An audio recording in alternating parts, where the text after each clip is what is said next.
Today, you and I are sharing a meal, sitting across the table and talking about politics or sports, and eventually it turns around into art. And I ask you to imagine an art gallery full of unfinished paintings, or going to a concerto where the artist is playing an untuned piano or a guitar with only 3 strings.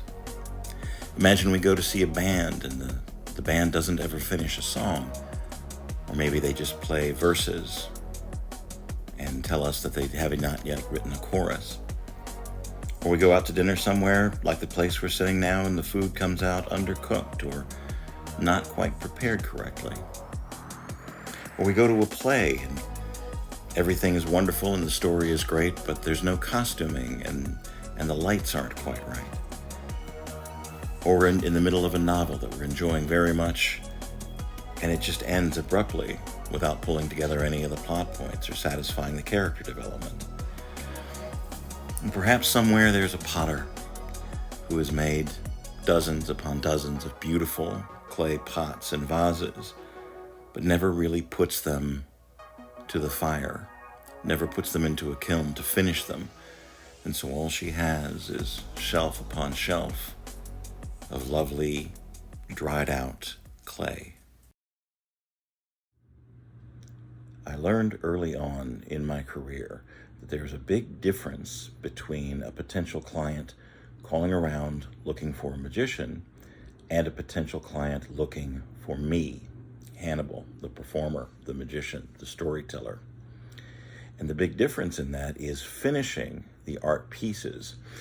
If you're going to be memorable, if you're going to stand out, not just be another name in a list of people who might be hired for a particular event, you want to make it a complete work of art. Some things you want to think about as far as giving a unique, complete presentation and a work of art, or at least a good work of craft. Know who your audience is. Know who you're in front of. Know are they conservative? Are they liberal?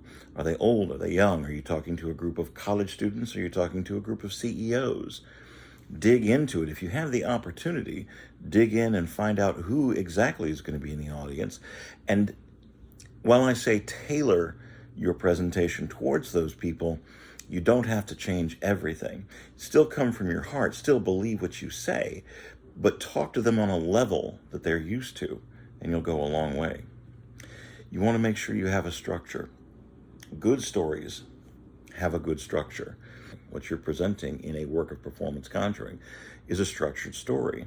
And that means you start here and it builds onto that and it builds onto that. And a good story begins with a beginning, builds up to a climax, and then comes back down to bring the audience back to a place where you left them, perhaps a little bit elevated. But you don't want to hit your climax and then stop, because that's kind of a jarring sensation. That's why you put your brakes on smoothly rather than just slamming them on every time you want to come to a stop. Remember that your act is visual. Now that goes for a fact whether you're performing an act of magic or you're just giving a standard presentation to a group of people. If you're just standing up and speaking in front of someone, make sure that your clothes are fitting well. Make sure your shoes are shined. You'd be amazed how many people notice that. Make sure that your nails are clean. Magic in and of itself is a very visual art. So make sure that your visuals can be seen. Make sure your lighting is well done. Make sure you know what your angles are as far as who can see what in different parts of the venue. Do what you're doing with enthusiasm. If you love what you do, put your heart into it and wear your heart heavily on your sleeve while you're performing it. This is the greatest job in the world as far as I am concerned. You are taking your heart out and you're putting it in front of people and you are shining a light on it and saying, here's what I am and here's what I believe. And here's something astonishing I want to share with you. Earn your right to be heard and then be heard. I don't know. I just feel like I'm forgetting something. I would be remiss if I didn't mention this. This is probably one of the most important things. Do the things that are you. Be authentic in the way you speak, in the way you present your ideas, in the stories that you tell, in the magic that you do. Make sure it's authentic. The audience will know if you don't believe what you're saying. So make it honest, make it true. What's the point? What's the point? Are you here to share something specific? Are you here to share something that you believe in and put forward to them?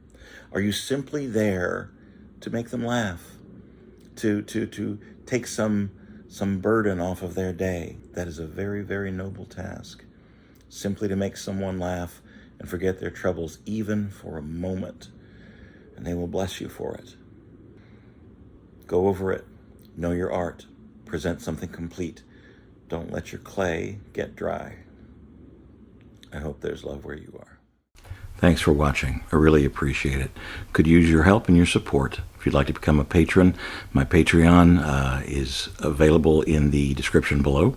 Also, I have books and ebooks for sale, tales of my adventures and some lecture notes on the tricks that I have created and perform, as well as, the usual swag, the t-shirts and all the things that are just right below me, right down there. I hope you keep watching, and I look forward to seeing you live and in person someday soon. I hope there's love where you are.